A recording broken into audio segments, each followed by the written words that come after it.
তত্ত্বাবধায়ক সরকার ব্যবস্থা ফিরবে কিনা তা জানা যাবে ২০ নভেম্বর। মঙ্গলবার প্রধান বিচারপতি রেফাত আহমেদের নেতৃত্বাধীন আপিল বিভাগ রায়ের জন্য এই তারিখ নির্ধারণ করেছেন। আইনজীবীরা বলছেন, গণতন্ত্র মজবুত করতে তত্ত্বাবধায়ক ব্যবস্থার বিকল্প নেই। আরও জানাচ্ছেন সৈকত সাদিক। তত্ত্বাবধায়ক সরকার ব্যবস্থা ফেরাতে বিএনপি, জামায়াত ও বিশিষ্ট নাগরিকদের আপিল শুনানি শেষ হয়েছে। রায়ের জন্য ২০ নভেম্বর তারিখ নির্ধারণ করেছেন সর্বোচ্চ আদালত। আইনজীবীদের প্রত্যাশা, আবারও ফিরবে তত্ত্বাবধায়ক সরকার ব্যবস্থা। দলের ইচ্ছার প্রতিফলন এবং একটি সরকারের ইচ্ছার প্রতিফলনে এই জাজমেন্টটি হয়েছে, কাজেই এটা টিকতে পারে না এবং সেই জন্য সেই কথা আমরা বলেছি। এই জন্য এই রিভিউ পিটিশনটা অ্যালাউ হবে এবং আমাদের পক্ষে ইনশাআল্লাহ আমরা আশা করি যে ২০ তারিখে আমাদের পক্ষে জাজমেন্ট।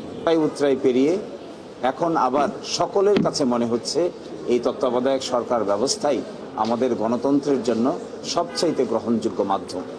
তো আমরা এক্সপেক্ট করব আমাদের আপিল বিভাগ সকলের কাছে গ্রহণযোগ্য এই মাধ্যমটিকে বিচার বিভাগীয় প্রনাউন্সমেন্টের মাধ্যমে বাংলাদেশের সংবিধানে অন্তর্ভুক্ত করবেন।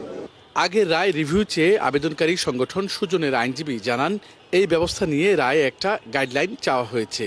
যেহেতু কোনো সংসদ নাই, ভেঙে দেওয়ার প্রশ্ন উঠছে না, কাজেই তত্ত্বাবধায়ক সরকার এখন গঠন করা সম্ভব নয়। তো অন্তর্বর্তীকালীন সরকার নির্বাচন করার পরে একটা সংসদ গঠিত হবে, ত্রয়োদশ সংসদ। সেই সংসদ যখন ভেঙে যাবে তখন এটা কার্যকর হবে। তো আমি বলছি যে কনফিউশন এড়ানোর জন্যে আদালত এই বিষয়টা পর্যবেক্ষণ দিয়ে পরিষ্কার করে দিতে পারেন, না হলে দেখা যাবে আদালতের রায়ের বিভিন্ন রকম ব্যাখ্যা হচ্ছে। অ্যাটর্নি জেনারেল বলেন, গণতন্ত্রের ক্যান্সার দূর করতে তত্ত্বাবধায়ক সরকার ব্যবস্থা ফিরে আসতে হবে। এই রায়ে সরকারের পক্ষে তত্ত্বাবধায়ক সরকারকে বিলোপ করেছেন তারা প্রত্যেকেই পুরস্কার হিসেবে চিফ জাস্টিস হয়েছেন। যারা এই রায়ের সাথে একমত হননি, তত্ত্বাবধায়ক সরকারকে বহাল রাখতে চেয়েছেন, তারা কেউ চিফ জাস্টিস হতে পারেননি। যারা ডিসেন্টিং দিয়েছেন, তাহলে তো ওই তত্ত্ব যদি কার্যকর হয় তাহলে তো আপনার চিফ জাস্টিস হওয়ার লোভে তো ওনারা সরকারের পক্ষে ওইভাবে দেবেন। এগুলো সব অকাট্য যুক্তি। ২০১১ সালে তত্ত্বাবধায়ক ব্যবস্থা বাতিল করে রায় দেন ওই সময়ের প্রধান বিচারপতি ABM খায়রুল হকের নেতৃত্বাধীন আপিল বিভাগ। সৈকত সাদিক, ৭১, ঢাকা।